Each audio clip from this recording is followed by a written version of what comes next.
Hello student, आज फिर से आप लोगों का स्वागत है एक ब्राइट एकेडमी में। जैसा कि आप लोग जान रहे हैं कि हम लोग डेली अपने क्लास को कर रहे हैं और आज हम लोग का जो कल आप लोग वीडियो देखे होंगे इसके ठीक पीछे हम लोग चैप्टर 1 था फिजिक्स का, वो पार्ट 1 था, जिसमें से मेरे भाई कुछ इश्यूज के कारण हम लोग 18 या 20 क्वेश्चन ही कर पाए। आज की क्लास में पूरे हम लोग क्वेश्चन करेंगे। जो पहला चैप्टर का हम लोग क्वेश्चन रहेगा, टोटल हमारा 53 क्वेश्चन रहेगा, जिसमें से कल की क्लास में हम लोग 18 या 20 क्वेश्चन कर लेंगे। लगभग 18 क्वेश्चन हम लोग के हैं। समझ गया बात?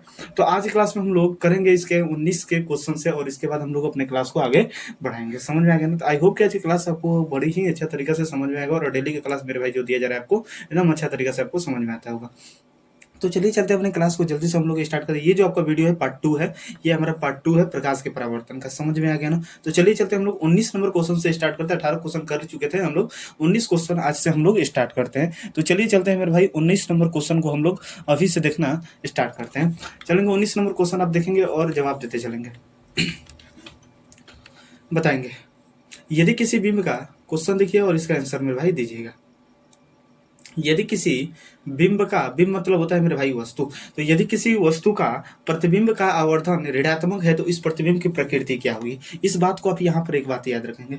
यदि आवर्धन, आवर्धन, आवर्धन मतलब क्या होता है? एम, स्मॉल एम से हम इसको सूचित करते हैं। अगर इसका मान, अगर आवर्धन का मान कहीं से अगर ऋणात्मक हो जाए, ऋणात्मक हो जाए, तो इस बात को समझ जाइएगा कि जो प्रतिबिंब की प्रकृति होगी, यहाँ पर बता रहे हैं प्रतिबिंब की, अगर आवर्धन, अगर आवर्धन आपका किसी तरह से मेरे भाई क्या आ जाता है, ऋणात्मक आ जाता है, तो इस बात को याद रखेंगे कि जो प्रतिबिंब होगी वस्तु के अपेक्षा उल्टा होगा। वस्तु के अपेक्षा कैसा बनेगा? उल्टा बनेगा, उल्टा बनेगा। समझ गए बात ना? तो जब जब मेरा भाई अगर आवर्धन आपका ऋणात्मक आएगा, जब जब अगर आपका आवर्धन कहीं पर भी ऋणात्मक दिख जाए, कहने का मतलब कि मान लेते हैं आवर्धन बराबर -2 दिख गया, -2 दिख गया, तो मेरे भाई इस बात को याद रखेंगे कि अगर आवर्धन आपका -2 दिख गया, अगर ऋणात्मक दिख गया, तो इस बात को याद रखेंगे कि अगर इसका प्रतिबिंब हम बनाएंगे तो जब भी प्रतिबिंब बनेगा तो सर क्या बनने वाला है? उल्टा बनने वाला है। क्योंकि हमें पता है कि जब जब आवर्धन हमारा ऋणात्मक होता है तो प्रतिबिंब वस्तु की अपेक्षा कैसा बनता है? उल्टा बनता है। और आपको पता है कि जब जब उल्टा बनता है तो किस प्रतिबिंब बनता है? वास्तविक प्रतिबिंब बनता है। मेरे भाई किस प्रतिबिंब में बनता है? वास्तविक प्रतिबिंब में बनता है। जान गए बात? तो जब जब उल्टा बनता है तो वास्तविक मतलब सर कि अगर हमारा प्रतिबिंब का आवर्धन ऋणात्मक रहेगा, अगर प्रतिबिंब हमारा ऋणात्मक रहेगा तो प्रतिबिंब वस्तु की अपेक्षा कैसा बनेगा? उल्टा। जब जब उल्टा बनता है तो सर हमारा वास्तविक बनता है, मतलब वास्तविक और उल्टा हो जाएगा। Option number D. समझ गए बात? चलेंगे 20 नंबर क्वेश्चन बताएंगे, पढ़िए और मेरे भाई जवाब देंगे। यदि अवतल दर्पण का निचला आधा भाग टूट जाए तो प्रतिबिंब सीधा बनेगा, आधा बनेगा, कम तीव्र बनेगा या कोई नहीं? बताए। कहने का मतलब है कि मान लेते हैं ये हमारा क्या है? अवतल दर्पण है। अब मान लेते हैं किसी गलती से ये अवतल दर्पण हमारा आधा टूट गया। क्या हो गया सर? आधा टूट गया। मान लेते हैं यहाँ से हम आधा इसको तोड़ देने, सॉरी देखिए, मान लेते हैं कि हम क्या कर देते हैं, ये हमारा क्या है? अवतल दर्पण है। इस अवतल दर्पण को मान लेते हैं इतना भाग क्या हो गया? टूट गया, निचला भाग टूट गया। या इसी क्वेश्चन को आप कहेगा कि यदि किसी अवतल दर्पण के निचले भाग को काला कागज से ढक दिया जाए तो प्रतिबिंब का कैसा बनेगा? प्रतिबिंब कैसा बनेगा? तो इस बात को याद रखेंगे कि यदि अवतल दर्पण का निचला भाग आधा टूट जाए या काला हमारा कपड़ा से या कागज से ढक देगा तो जो प्रतिबिंब बनेगा ना सर, हमारा कम तीव्र बनेगा। कैसा बनेगा? कम तीव्र बनेगा। मतलब जो प्रतिबिंब बनेगा एकदम मेरे भाई कम तीव्रता वाला बनेगा, बड़ी ही आपको मध्यम उस प्रतिबिंब दिखाई देगा। 21 नंबर क्वेश्चन बताएंगे। एक प्रकाश किरण एक समतल दर्पण पर लंबवत आपतित होती है तो परावर्तन कोण का मान बताइए। चलिए इसको मेरे भाई आपको हम एकदम डिटेल तरीका से बताते हैं। देखेंगे यहाँ पर ये क्या है हमारा? समतल दर्पण। क्या बोला है कि यदि प्रकाश की किरण समतल दर्पण पड़ती है, लंबवत पड़ती है, इस बात को याद रखें। कैसे पड़ रही है सर? लंबवत। तो सबसे पहले ये हमारा क्या है? समतल दर्पण है। कैसा दर्पण है? समतल दर्पण। आपसे क्या करें कि यदि एक प्रकाश किरण एक समतल दर्पण पर लंबवत पड़ती है तो सर लंबवत हमारा इस किरण पढ़ाइए, इसको लंबवत एकदम पढ़ाइए। तो चलिए ये हमारा लंबवत किरण आ रही है, ये लंबवत हमारा किरण आ रही है। तो ये हमारा कौन सी किरण होगी बताइए? तो ये वाला जो किरण होगी हमारा आपतित किरण होगी, क्योंकि आने वाली किरण हमारा क्या कहलाती है सर? आपतित किरण कहलाती है। आने वाली किरण क्या कहलाती है? आपतित किरण कहलाती है। तो देखिए एक प्रकाश किरण एक समतल दर्पण पर लंबवत आपतित है। चलिए ये लंबवत प्रकाश की किरण आ गया। चलेंगे आपतित किरण पर, ये आने वाली किरण क्या कहलाती है? आपतित किरण।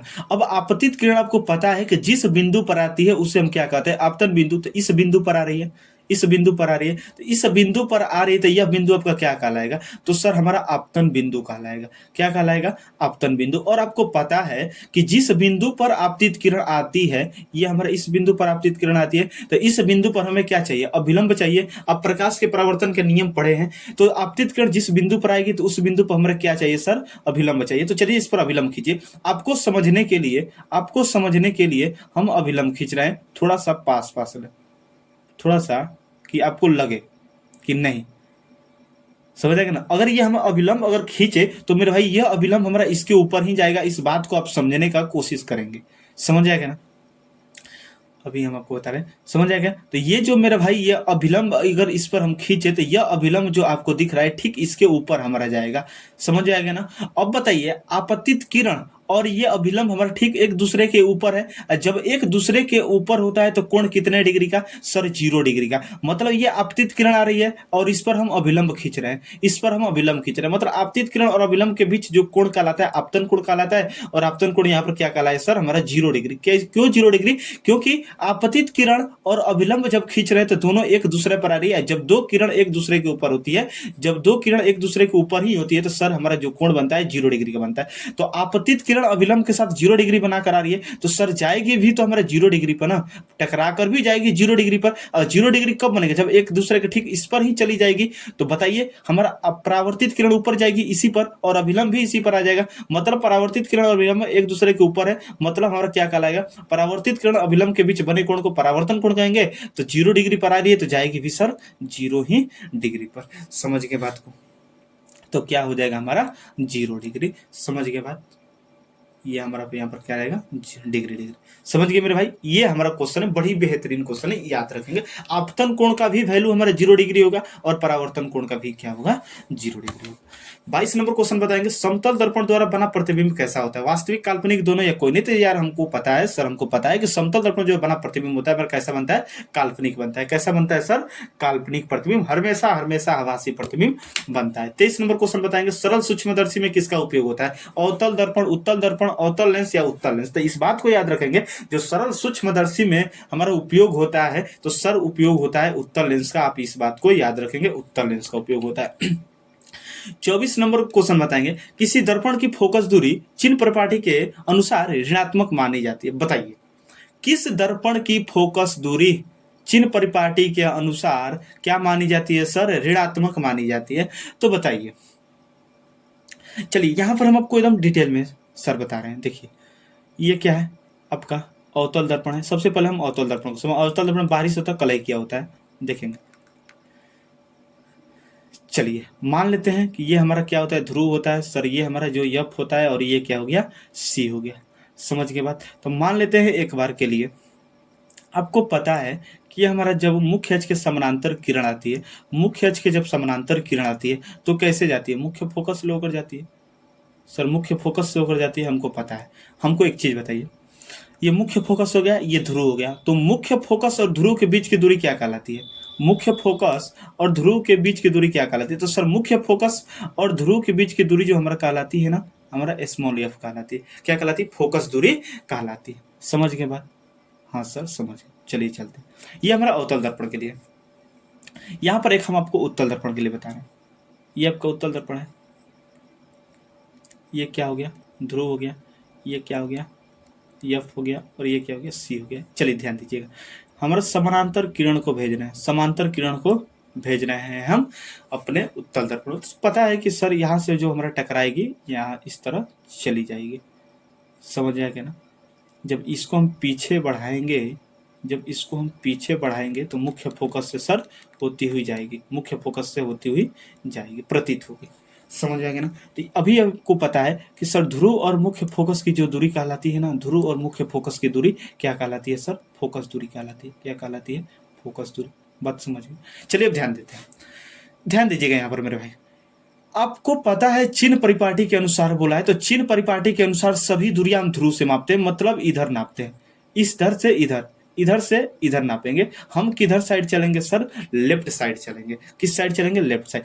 हम दूरी नापेंगे इस तरह और आपकी किरण आ रही है इस तरह, दूरी इधर ना पा रहा है और किरण इधर, दूरी इधर ना पा रहा है और किरण इधर, एक दूसरे के विपरीत नाप रहे हैं, तो विपरीत फोकस दूरी क्या हो जाएगी सर, ऋणात्मक हो जाएगी। यहाँ पर ध्यान देंगे, सभी दूरियां ध्रुव से मापी जाती है, तो ध्रुव हमारा यहाँ पर है, ध्रुव से इधर जब मापेंगे तो सर हमारा इस तरह नापेंगे, इधर से इधर चलेंगे, इधर से इधर चलेंगे, और आपकी किरण इधर ही आ रही है, किरण भी इधर ही जा रही है, दूरी भी इधर ही नाप रहे हैं, हम किरण के दिशा में दूरी नाप रहे हैं, मतलब फोकस दूरी सर जो होगा, सॉरी क्या हो जाएगा, धनात्मक, क्योंकि किरण के दिशा में, आपतित किरण के दिशा में मापी गई दूरी है धनात्मक, तो आपतित किरण इधर आ रही है, दूरी भी इधर है, धनात्मक फोकस दूरी, और यहां पर आपतित किरण इधर जा रही है, नाप रहे हैं इधर, मतलब विपरीत दिशा में मापी गई दूरी है सर ऋणात्मक। तो आपसे क्या पूछा है कि किस दर्पण की फोकस दूरी, किस दर्पण की फोकस दूरी चिन्ह परिपाटी के अनुसार सर ऋणात्मक मानी जाती है, तो यहीं पर हम देखें कि अवतल दर्पण में क्या हो रहा है सर, फोकस दूरी हमारा क्या है, ऋणात्मक है, मतलब अवतल दर्पण हो जाएगा। 25 नंबर क्वेश्चन देखिए और बताइए इसका जवाब जल्दी से। एक अभिसारी किरण पुंज समतल दर्पण पर आपतित होती है तो परावर्तित किरण पुंज होगा, इस बात का आंसर आप देंगे कमेंट बॉक्स में अच्छा तरीका से, जल्दी से बताएंगे, इसका आंसर आप कमेंट बॉक्स में बताएंगे। एक समतल दर्पण का आवर्धन क्या होता है, तो सर समतल दर्पण का जो आवर्धन होता है ना हमारा क्या होता है, +1 होता है। समतल दर्पण का जो आवर्धन होता है कैसा होता है सर, +1 होता है। समझ गए बात, मतलब ऑप्शन नंबर ए हमारा क्या हो जाने वाला है सर, राइट हो जाना है। ये वाला क्वेश्चन आप बता देंगे कि नहीं बताइए, क्वेश्चन मेरे भाई बड़ी इजी है, ज्यादा टफ नहीं है, हम आपको जानबूझकर मेरे भाई होमवर्क दिए ताकि मेरे भाई इस पर आप दिमाग लाइए, बड़ी इजी है। एक अभिसारी किरण पुंज समतल दर्पण पर आपतित होती है तो परावर्तित किरण हमारा पुंज होगा, बताइए। चलिए हम आपको यहाँ पर समझाते हैं और समझ कर मेरे भाई आप यहाँ से देंगे आंसर, समझ गए। ये हमारा समतल दर्पण हो गया, समतल दर्पण हो गया, कौन सा दर्पण है सर, समतल दर्पण।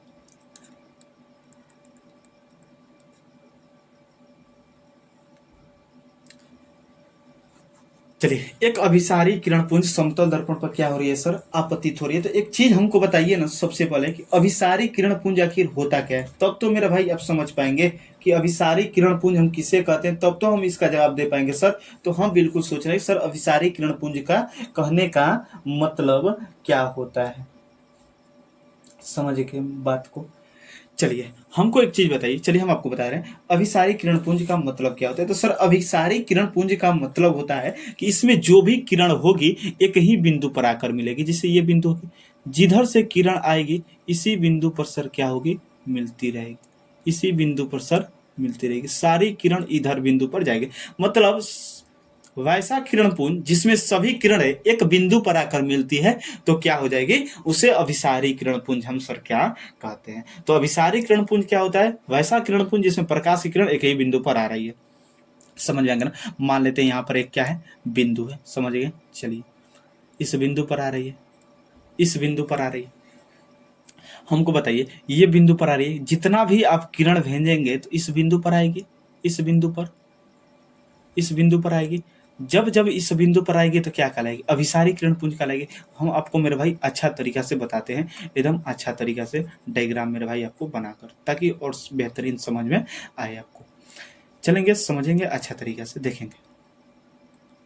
आपसे ये क्या बोला है, समतल दर्पण है, क्या कर रहा है, अभिसारी किरण पुंज, मतलब जो किरण पुंज एक बिंदु पर आती है। मान लेते हैं ये किरण हमारा इस बिंदु पर आ रही है, जितना भी किरण भेजेंगे तो इसी बिंदु पर अभिसारी किरण पुंज में, अभिसारी किरण पुंज कहने का मतलब होता है एक बिंदु पर अभिसारित होना, मिलना। तो जितना भी किरण भेजेंगे तो इसी बिंदु पर आएगी। अब बताइए हमारा ये अगर एक तरीका से हम बोले तो ये एक आपतित किरण की तरह काम कर रही है, क्योंकि आने वाली किरण आपतित किरण कहलाती है। अब यहाँ से हमें जिस बिंदु पर आती है उस बिंदु पर अभिलंब खींचना होता है। चलिए खींचती है, खींचती है मेरे भाई। चलिए तो आपतित किरण अभिलंब के बीच आपतन कोण हमारा कहलाया, और यहाँ से जब टकरा कर भी तो जाएगी, परावर्तन के नियम को तो भी पालन करेगी सर, तो ये हमारा क्या हो जाएगा, आर। तो अभी एक चीज बताइए, इसमें से और इसमें से कौन सा हमारा अभिसारी किरण पुंज है? जल्दी से अभी को हमको बताइए, अभिसारी किरण पुंज कौन है? ए नंबर 1 नंबर किरण है या सेकेंड नंबर किरण है? तो आप कहेंगे कि सर अभिसारी किरण पुंज तो 1 नंबर है, क्योंकि 1 नंबर किरण हमारा एक बिंदु पर आ रही है। 2 नंबर तो सर इस बिंदु से हमारा निकल ना रही है अपने से। ये तीर आपको देना, आपको जानना मेरे भाई बड़ी जरूरी है। ये तीर आपका बता रहे हैं कि निकल रही है और ये मतलब आ रही है। मतलब पहला नंबर किरण में सर कि ये किरण हमारे इस बिंदु पर आ रही है और दूसरा नंबर जो किरण है इस बिंदु से बाहर निकल रही है। तो एक चीज बताइए, ये किरण जब आ रही है तो हम क्या कहेंगे? एक बिंदु पर जब किरण आती है तो उसे अभिसारी किरण पुंज कहते हैं। मतलब वैसा किरण पुंज जिसमें सभी किरण हमारे एक बिंदु पर आती है, तो इस बिंदु पर हमें क्या होता है? अभिसारी किरण पुंज। तो आपसे क्या पूरा अच्छा है कि एक अभिसारी किरण पुंज मतलब ये जो फर्स्ट नंबर किरण है, किरण पुंज समतल दर्पण पर आपतित होती है। सर समतल दर्पण पर हम आपतित करवा दें तो परावर्तित किरण पुंज होगा। अब जो ये टकरा कर जा रही है तो हमारा क्या कहलाती है? परावर्तित किरण पुंज। तो ये परावर्तित किरण पुंज हमारा क्या कहलाएगा? अपसारी, अभिसारी, समांतर या कोई नहीं? सर समानांतर तो आगे होने वाला नहीं है, इन्हीं दोनों में से होगा। तो सर क्या होगा? अब समझिए यहां पर क्या होगा। ये परावर्तित किरण पुंज क्या होगा? परावर्तित किरण पुंज अभिसारी होगा या अपसारी? अब एक चीज बताइए सर, इस बिंदु से ना निकल रही है, जब जब एक बिंदु से चारों तरफ निकलकर फैलती है किरण तो अपसारी किरण पुंज कहलाती है। ऑप्शन नंबर ए सर हमारा क्या हो जाएगा? बिल्कुल राइट हो जाएगा, एकदम परफेक्ट क्वेश्चन हो जाएगा सर। समझ गए ना? ये क्वेश्चन आपको समझने लायक था कि ये टकरा कर जा रही है तो टकरा कर जाने वाली किरण परावर्तित किरण, और ये बिंदु से, एक बिंदु से जब निकलती है, एक बिंदु से निकल रही है तो हमारा क्या कहलाता है? अपसारी। मतलब परावर्तित किरण जो होगा सर हमारा अपसारी किरण पुंज होगा। 26 नंबर हो गया। 27 नंबर क्वेश्चन बताएंगे।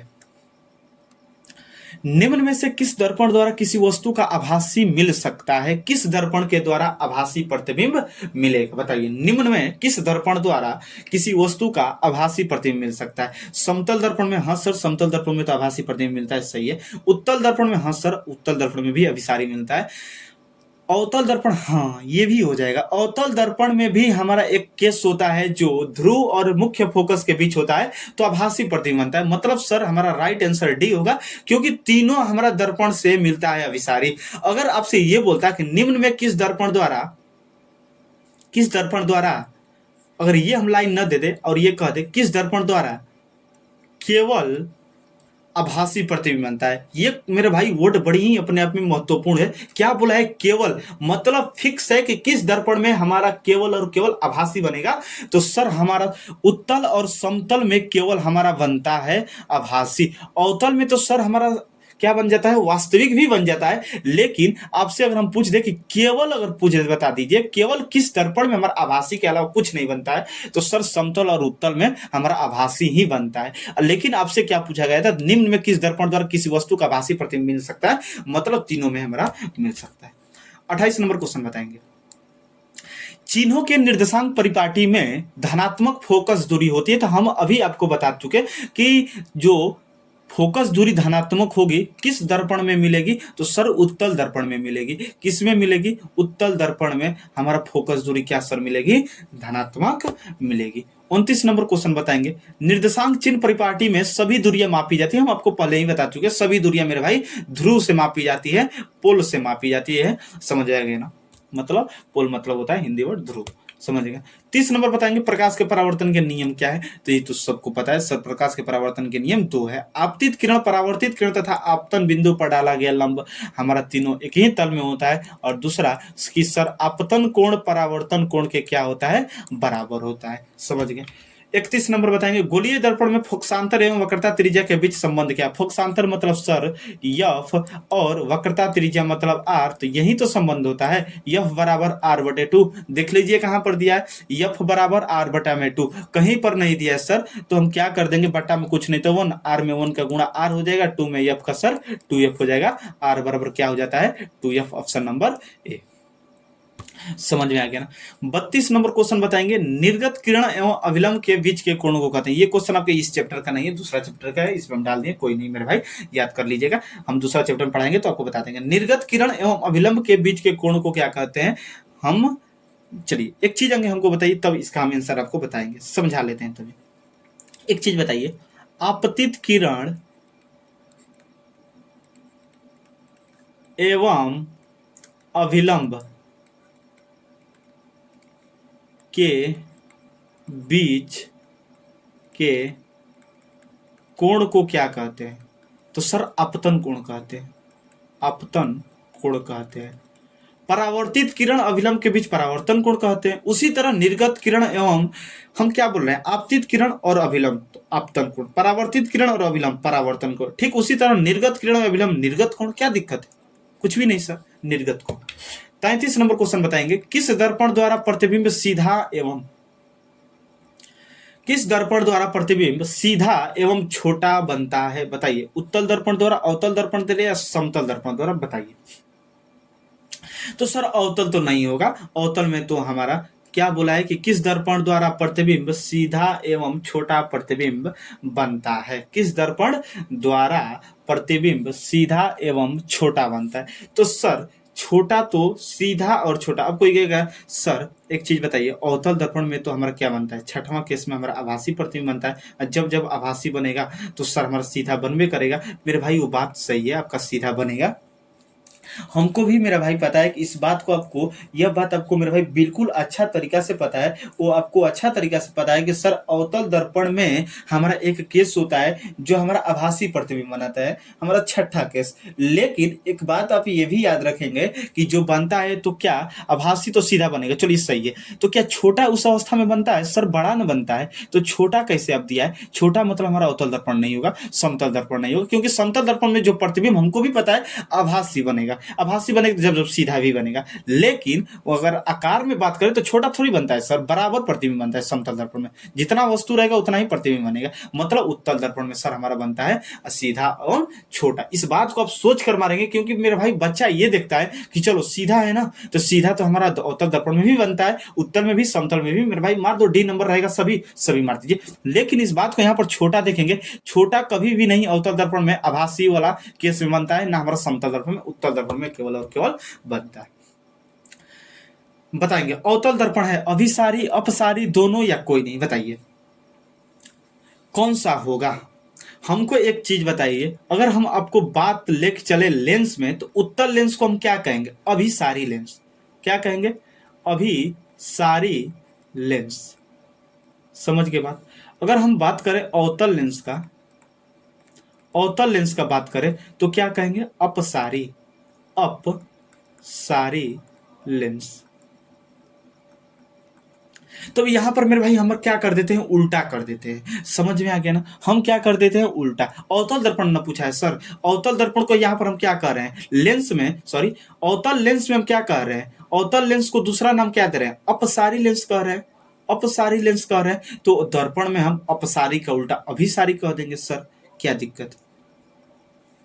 कुछ भी तो नहीं दिक्कत है। समझ गया? तो मतलब अवतल दर्पण को अभिसारी दर्पण भी हम कहते हैं। समझ गए बात को? अवतल लेंस में हम क्या कहते हैं? अपसारी, तो दर्पण में इसका उल्टा अभिसारी कह देंगे। क्या दिक्कत है सर? 35 नंबर क्वेश्चन बताएंगे।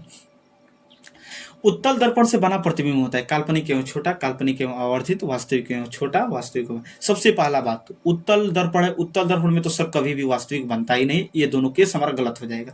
अब ये दोनों होगा काल्पनिक एवं छोटा। उत्तल दर्पण में केवल केवल जब काल्पनिक बनेगा तो छोटा के अलावा बड़ा प्रतिबिंब सर बन ही नहीं सकता है। तो उत्तल दर्पण में काल्पनिक एवं छोटा बनेगा, बड़ा कभी तो प्रतिबिंब सर बनता ही नहीं है उत्तल दर्पण में। मतलब ऑप्शन नंबर ए हो जाएगा।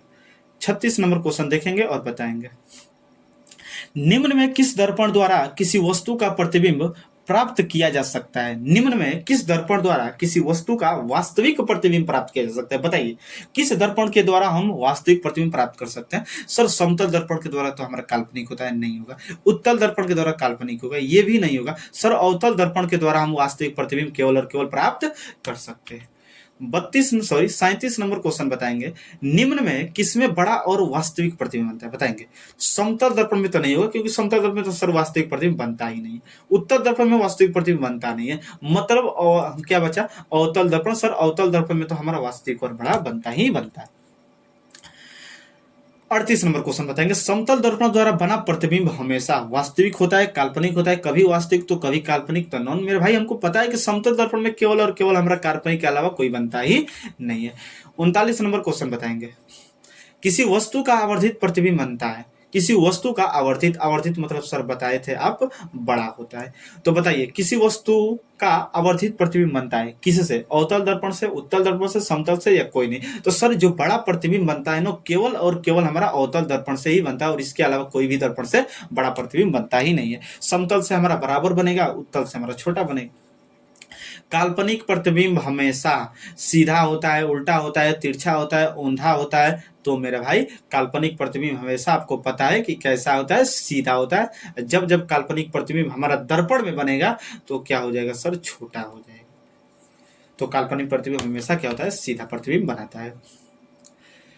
निम्न में किस दर्पण की फोकस दूरी धनात्मक होती है? क्वेश्चन हमारा रिपीट भी हो गया सर। तो किस दर्पण की फोकस दूरी धनात्मक होती है? तो उत्तल दर्पण की जो फोकस दूरी होती है सर ऋणात्मक, सॉरी धनात्मक होती है, सॉरी जो उत्तल दर्पण की फोकस दूरी होती है धनात्मक होती है। 42 नंबर क्वेश्चन बताएंगे।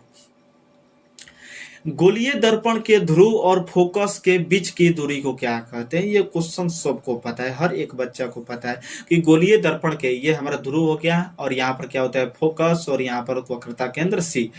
तो ध्रुव और ध्रुव मतलब पी सर, फोकस मतलब एस, सॉरी कैपिटल एफ। तो ध्रुव और मुख्य फोकस के बीच की दूरी सर फोकस दूरी कहलाती है, मतलब फोकसांतर कहलाती है। Option number B. 43 नंबर क्वेश्चन बताइए। वक्रता त्रिज्या एवं फोकस दूरी में संबंध क्या है? बताएंगे। तो सबको पता है कि सर एफ बराबर, जो हमको पता है ना, एफ बराबर क्या होता है? आर बटे 2 होता है। एफ बराबर आर बटे में 2, मतलब option number A sir right हो जाएगा। 44 नंबर क्वेश्चन बताएंगे। हजामत बनाने में क्या इसका उपयोग होता है? तो हजामत मतलब होता है सर दाढ़ी। क्या होता है? दाढ़ी। दाढ़ी बनाने में किस दर्पण का हम उपयोग करते हैं? तो याद रखेंगे सर अवतल दर्पण का उपयोग करते हैं। किस दर्पण का? अवतल दर्पण का। 45 नंबर, सर्च लाइट की परावर्तक सतह होती है। तो याद रखेंगे सर्च लाइट की जो परावर्तक सतह होती है सर हमारा अवतल दर्पण होती है। कैसी होती है? अवतल दर्पण होती है। चलेंगे 46 नंबर क्वेश्चन बताइए। रोगियों के दांत, कान, गले तथा आदि के जांच के लिए डॉक्टर प्रयोग करते हैं। तो याद रखेंगे जो रोगियों के दांत, नाक, गले आदि की जांच करने के लिए डॉक्टर जो उपयोग करते हैं अवतल दर्पण का उपयोग, सॉरी ये हमारा लेंस हो गया, सॉरी ये तो हमारा लेंस है सर। इसी तरह मेरे भाई मिस हो जाता है हम लोग से, समझ आए? तो इसीलिए ऑप्शन को पढ़कर मेरे भाई अच्छा तरीका से हम लोग को मारना होता है। गड़बड़ी में, हड़बड़ी में गड़बड़ी नहीं करना है। तो रोगियों के दांत, कान, गले के आदि की जांच के लिए डॉक्टर किसका उपयोग करते हैं सर? अवतल दर्पण का उपयोग करते हैं। किसका करते हैं? अवतल दर्पण का। 47 नंबर क्वेश्चन बताएंगे। अवतल दर्पण से परावर्तन के बाद किरण किस बिंदु से गुजरेगी? तो सर बड़ी इजी है हमारा। अवतल दर्पण से ये जो है ये हमारा अवतल दर्पण है, यहाँ पर P, यहाँ पर F, यहाँ पर C। तो सर अवतल दर्पण से जब परावर्तन के बाद ये अवतल दर्पण किरण पड़ा, परावर्तन के बाद किरण किस बिंदु से गुजरेगी? तो सबको पता है सर मुख्य फोकस से होकर गुजरेगी। किससे फोकस होकर गुजरेगी? मुख्य फोकस से। 48 नंबर क्वेश्चन बताएंगे और देखेंगे और इसका मेरे भाई जवाब देंगे। यदि एक प्रतिबिंब का आकार हमेशा वस्तु के आकार के बराबर है तो दर्पण होगा। प्रतिबिंब मतलब V और वस्तु मतलब U। प्रतिबिंब और प्रतिबिंब का आकार और वस्तु का आकार जब मेरे भाई बराबर हो जाएगा तो कौन सा दर्पण होगा? ऐसा कौन सा दर्पण है जिसमें प्रतिबिंब का जो आकार होता है वस्तु के आकार के बराबर होता है? किस दर्पण में बनता है? तो सर हमारा केवल और केवल, केवल और केवल तो सर हमारा समतल ही है। कैसा है सर? समतल दर्पण है। बताएंगे।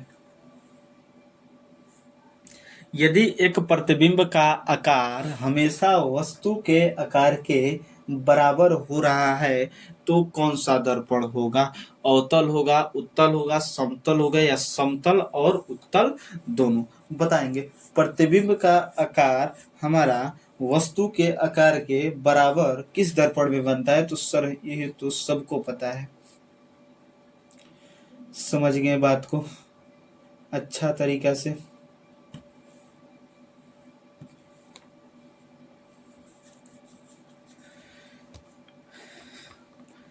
तो यदि एक प्रतिबिंब का आकार वस्तु के आकार के हमेशा बराबर बराबर है तो दर्पण होगा सर हमारा समतल दर्पण होता है। 49 नंबर क्वेश्चन बताएंगे। दो समांतर समतल दर्पण के बीच रखी गई वस्तु के कितने प्रतिबिंब बन सकते हैं? देखिए दो समानांतर हम पर क्या रखते हैं? समतल दर्पण रख रहे हैं। ये दोनों समानांतर है, समतल दर्पण है।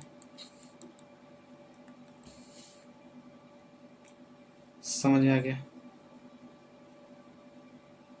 दोनों क्या है सर? समतल दर्पण। इधर इधर हमारा परावर्तक सतह है और इधर दो समानांतर समतल दर्पण के बीच यहाँ पर हम क्या करते हैं, एक वस्तु रख दे रहे हैं। समझिए के बात को अच्छा तरीके से। लेकिन यहाँ पर हमको ये सॉरी, इधर आपका मेरे भाई ये नहीं रहेगा, इधर आपका ये कलई नहीं रहेगा,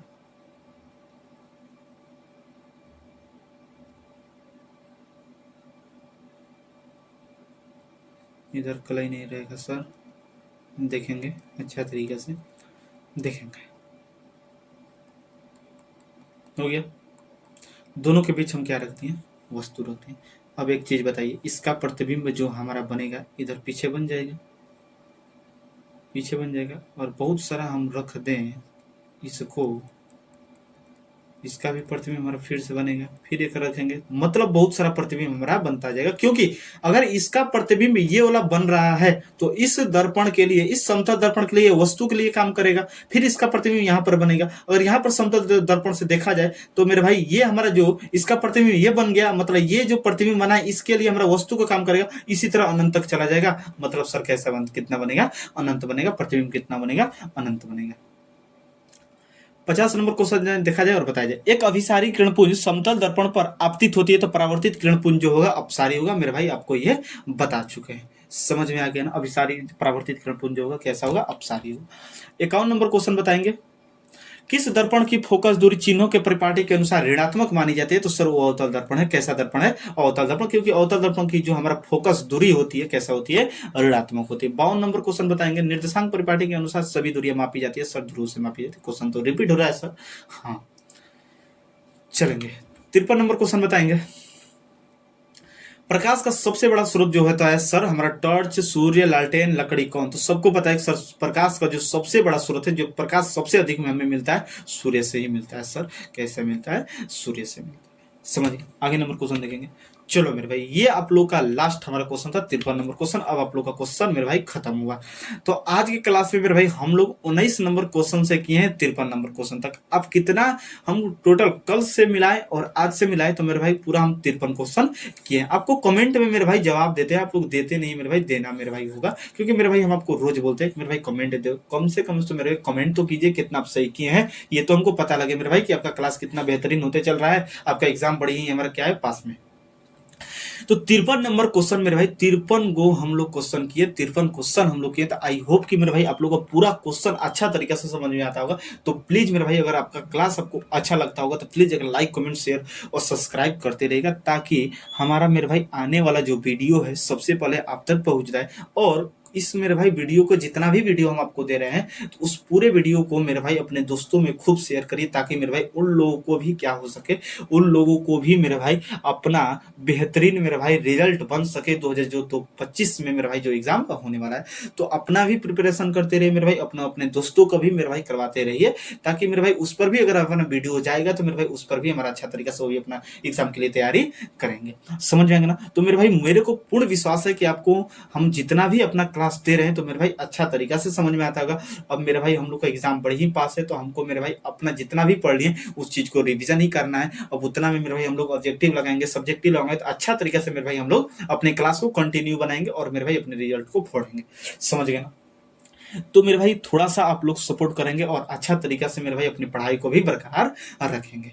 तो आई होप कि मेरे भाई हम जो रोज रोज आपको वीडियो दे रहे हैं मेरे भाई बड़ी ही अच्छा तरीका से समझ में आता होगा। तो प्लीज मेरे भाई अगर आप वीडियो समझ में आता होगा, क्लास समझ में आता होगा, तो मेरे भाई एक लाइक, कमेंट, शेयर और सब्सक्राइब करते रहिएगा। तो चलिए चलते हैं हम लोग को इसी मेरे भाई अंदाज में अगले वाले वीडियो में फिर से मिलते हैं, जो हमारा चैप्टर 2 रहेगा फिजिक्स का, जो हमारा अपवर्तन पढ़ना है। उसमें किस चीज पढ़े? इसमें परावर्तन पढ़े, इसमें अपवर्तन पढ़ेंगे। प्रकाश का अपवर्तन दूसरा चैप्टर में पढ़ेंगे, इसमें प्रकाश का परावर्तन पढ़ेंगे। दूसरा चैप्टर में हम क्या चीज पढ़ेंगे? प्रकाश का अपवर्तन। उसमें हम अपवर्तन के नियम को पढ़ेंगे, उसमें हम प्रकाश का अपवर्तन पढ़ेंगे। समझिए? तो चलिए मेरे भाई इसी अंदाज में हम लोग फिर अगले वीडियो में मिलते हैं। तब तक के लिए आपको मेरे भाई वीडियो देखने के लिए दिल से थैंक यू।